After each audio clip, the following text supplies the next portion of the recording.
Do you see summer as a time of rest and relaxation or a time for investing for the year ahead?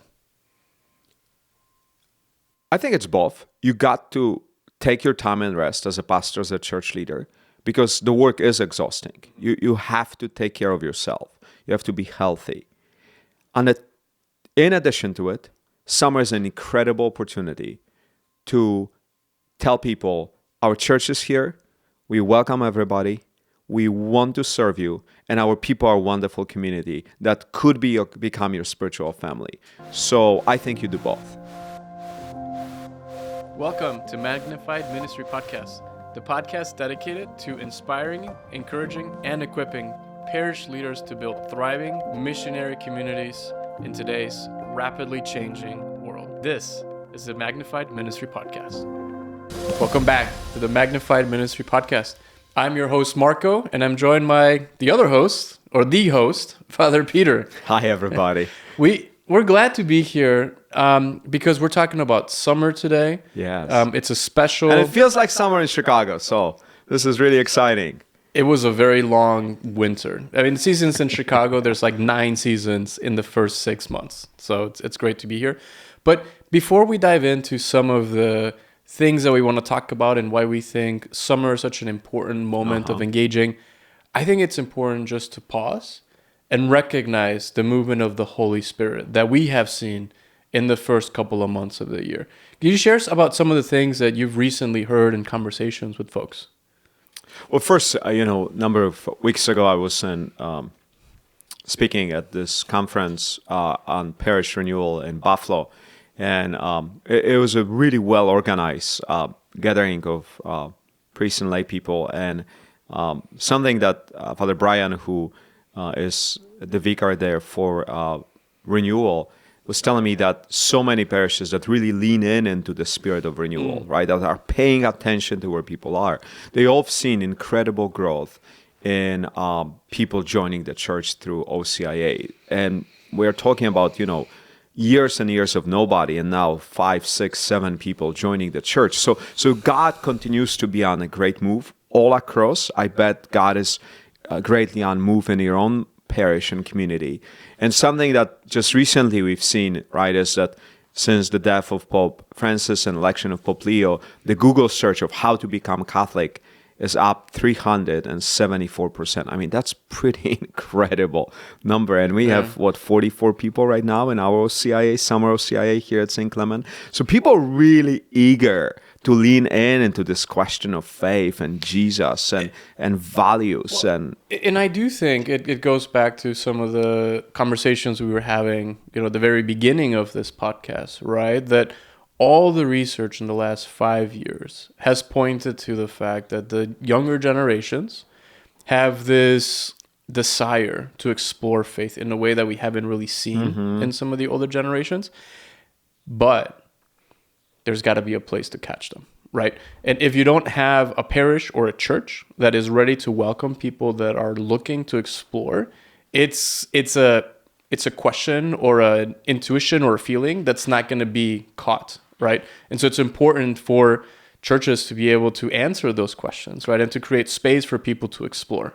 And I think in order to do that, right, is you have to have a group of people around you who are willing to explore possibilities that are within your community. That really is the whole idea of those summer conversations that we'll have, of those next 2 weeks, is for us to really frame the conversation for you who are working in the parishes and in communities of faith, of how to listen and acknowledge where your people are in your neighborhoods, in your cities, in your villages, and then what are they looking for that your church has opportunity to offer this summer, is to link them to a longer fall engagement. So maybe let's jump into that conversation, right? And then we can frame it up for people and how we're going to think about this episode and the next one, right? So today we're going to talk about why we think the summer months are such an important jumping off point for the rest of the year, right? We're going to talk a little bit about what we've seen personally,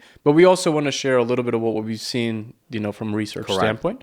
And then in the following episode, we're going to talk about what are some specific things that you can do to engage people in the summer to get them ready to kind of take a next step in the fall, right? Yeah. So that's kind of how we're going to think about it. Why don't we just start with helping people understand why summer is such an important time to create space for connection? Where did that kind of dawn on you as a pastor? I love that you asked that question, because when I was in the seminary and then I was a young priest, there was this understanding that summer is a slow season, right? Well, yeah, it's vacation time. That's right. I mean, so it's people are on time to go. vacation, so there's nothing going on in the churches. People who work in the parishes, are tired after a whole year, so they're on vacation, and so the church kind of is sleepy, right? There's barely anything going on except maybe for one or two picnics and just Sunday masses that are usually lightly attended because your own people are traveling, But what it dawned on me years ago when you look at research is that there really is a lot of movement around summer. And summer really is a season when, especially in the parts of the world where the seasons are changing, like Chicago. Summer is a season of connection. People are craving connection in the summer. And they're making space for connections in the summer more so than outside of summer. Well, and especially just for folks to kind of understand our context, that in Chicago is a very real thing, right? We spend half of the year indoors. Many people in the northern states or in other places that have real cold winters and then really 4 seasons understand that when the sun comes out, people are out and people are socializing, Right. people are happy, and there's a desire to connect, right? And Chicago as a city, like many other big northern cities, has a big vibrant life in the summer, right? Like there is this idea that the summer in the city for people is not a time of chilling.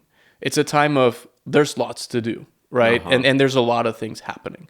But that feeling, I think, of wanting to get connected, wanting to find your people, applies to everybody, whether you're in a That's large true. city like Chicago or a small village. It doesn't matter where you are. There are some people who are willing for connection. Right. And where do they find them? That's the whole idea of pre-Christian culture, is that people are open to find it anywhere, including the church. In a post-Christian culture, the last place people would go to is church, because they would go and they would be like, oh, I don't want to even try church. Now, in a pre-Christian culture, like, it's as good of a place as any other. The problem is if church is dark and there's nobody there, If everybody's and there's no gone, signs, and it looks like Yeah. the campus is forgotten until fall, Yeah. well, why would you go there? And you know what's something that's interesting, at least to me, 30, 40, 50 years ago? I don't think people thought as a parish or a church as a place where nothing was happening in the summer. Because churches back in the day were the center of the communal life, right? And so in some ways, we're remembering, right? Correct. Our call as a parish to be a key part of the community in this neighborhood in months where there's people moving in, right? There's a lot of movement, right? I think we lose about, I don't know, like a third or a minimum of young adults every summer. But that means that there's a bunch of new people moving into the city. And so it's this great opportunity to create space to tell people, hey, we're here and we care about you, right? Yeah. And we want to create opportunities to do something that's fun, that's very low threshold, and that gets you comfortable for that eventual invitation to do something that is about exploring faith, right? So I think that the question on my mind then would be, if you're a parish leader and you're listening to it, it's like, well, where do I start? So that sounds fun. People are looking for connection. We are a connection hub. That's what the church is, a communion of relationships with Jesus and with one another. So what do we do? Where do we start? Well, I think in the previous episodes, we talk about just the distribution bell of who people are that are in your church, right? So there's this sparkle of, a small number of innovators. That is always a small group. And then there is early adopters, maybe 10% or so. And then there's the adopters, the next group, and then people who just dislike change with every fiber of their body. And those are not the people you want to invite to be part of your summer engagement They group. will be it, they will put themselves in in those shoes sometimes, right? Yeah. But that's a really important point, right? Is that everything that we have talked about in doing as it comes to new ideas and innovation, you've got to be aware that it's important who you pick, right? And who Correct. you invite. And it doesn't So mean, who would you invite? so for the summer, Where do you start? where do you start? Give us 5 steps, Marco. Oh my goodness. In the Five? next 3 minutes. From 3 to 5? Yes. So I think the first thing that you've got to do is understand your neighborhood or your community, right? What's worked in Chicago, in Lincoln Park, may work in whatever city or neighborhood you live in, but it may not, right? So I think you've got to really understand Who is in your neighborhood? who is in your neighborhood, right? What is around your parish, right? Like, how are people connecting with each other? Is it a place where people are walking places, right? Is it a place that people want to spend time outside?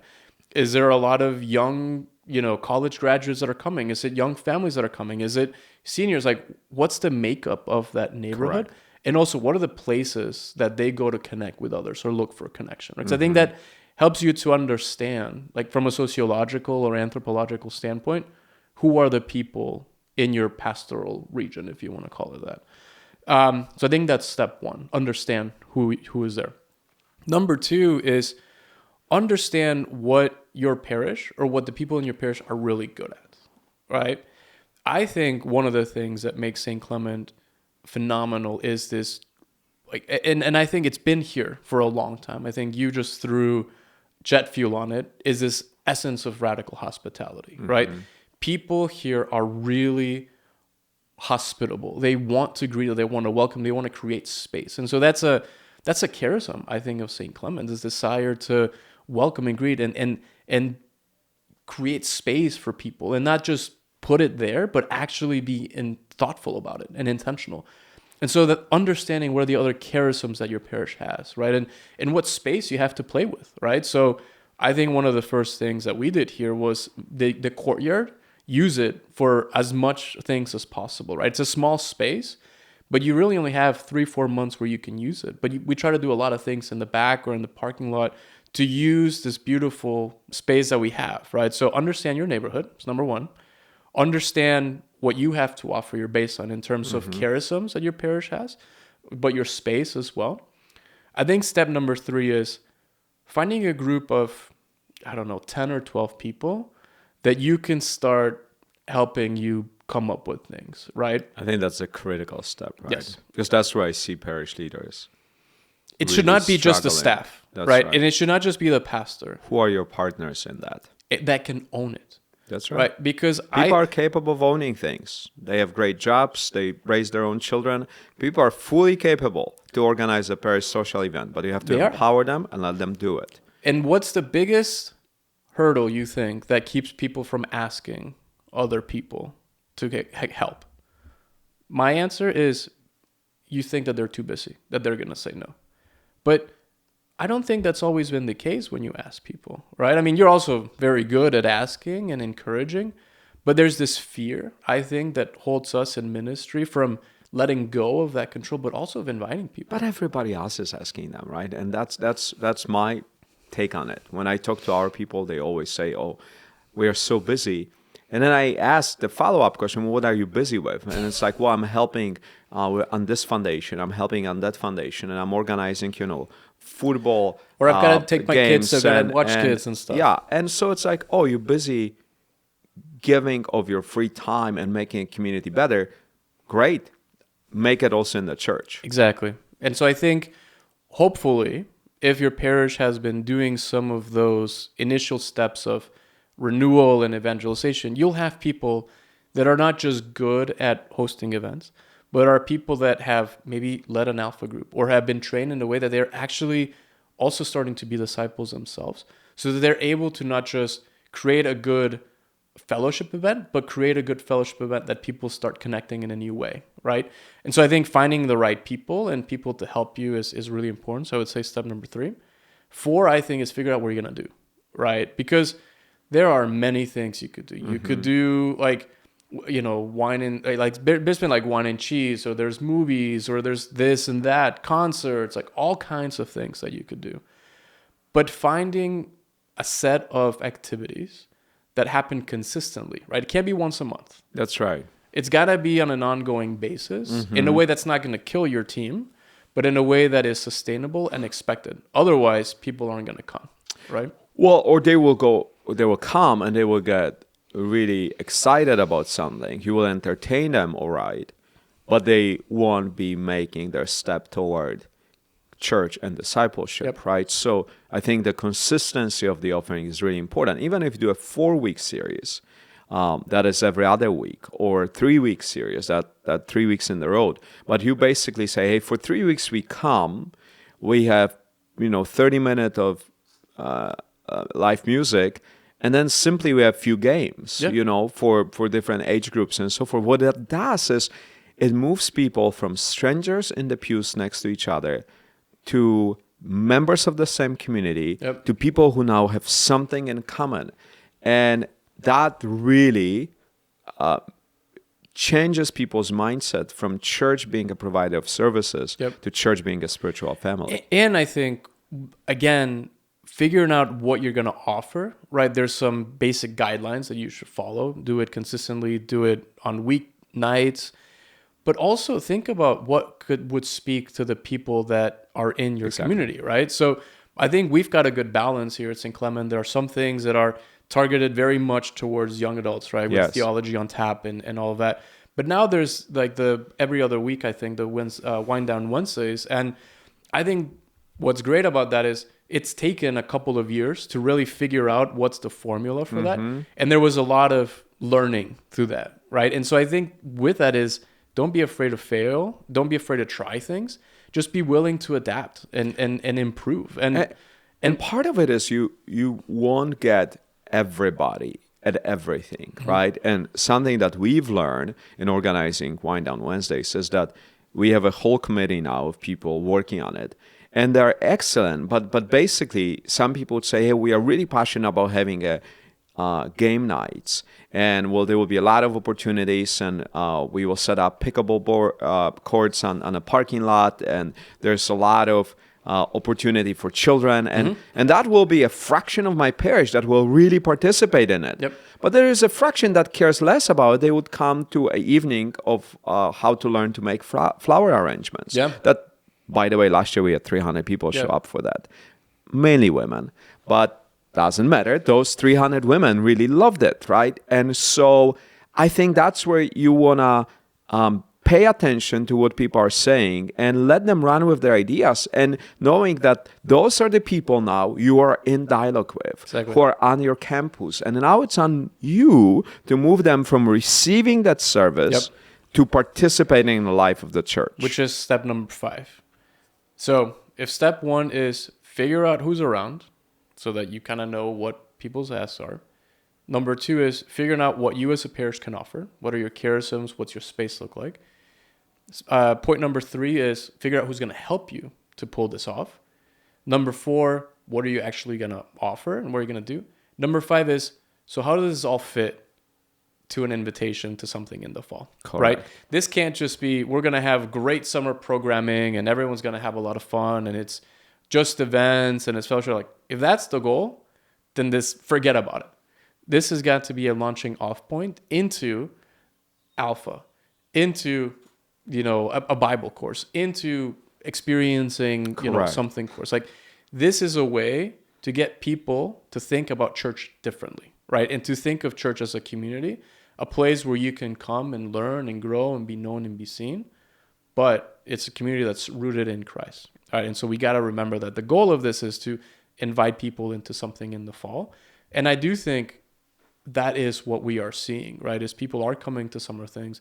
They're getting connected. They're hearing now there's witness stories, right? In some of these things. And so there is a faith element that is infused into everything that's done in the summer, but it's very slow and easy and not overwhelming, right? Because you want to make it easy for people to say yes to an invitation. Well, summer is a chill season. So you want your events to be chilled, right? You don't want them to be rushed. You don't want them to be perfect. What you want them is to be a places of encounter when people have opportunity to experience, again, the church sometimes for the first time and say, wow, those are my people. those are the people I can be friends with. Those are the people whose values are impressive. How they speak, how they treat each other, how they treat their children, grandchildren. And now you're like, well, I might give a try to what they do outside of the summer because now I like those people before I even like the church. Mind you that some of those people never probably went to a physical church yet, right? That you have next door because they just attended the events. But this is the next step, and I think where great opportunity is for parishes is to really think hard about what is a direct invitation we have for people. And that's what we are going to talk about next week is how do you connect summer experience to fall offerings in order to not only engage people in faith, but really help them to experience a welcome and community. Mm-hmm. I always think about, there's so many coffee shops here in Lincoln Park. I can think, honest to God, about 5 within 5 blocks of this church. Easily. And then there's more of them opening, I just saw. And on the top of the cookie place, what the heck is going on with the cookie places? They're opening all those fancy It was cupcakes, $8, now it's cookies. Cookie places. Wow. It smells amazing when you walk by them, but $8 for a cookie. It's like, wow. It's inflation for you.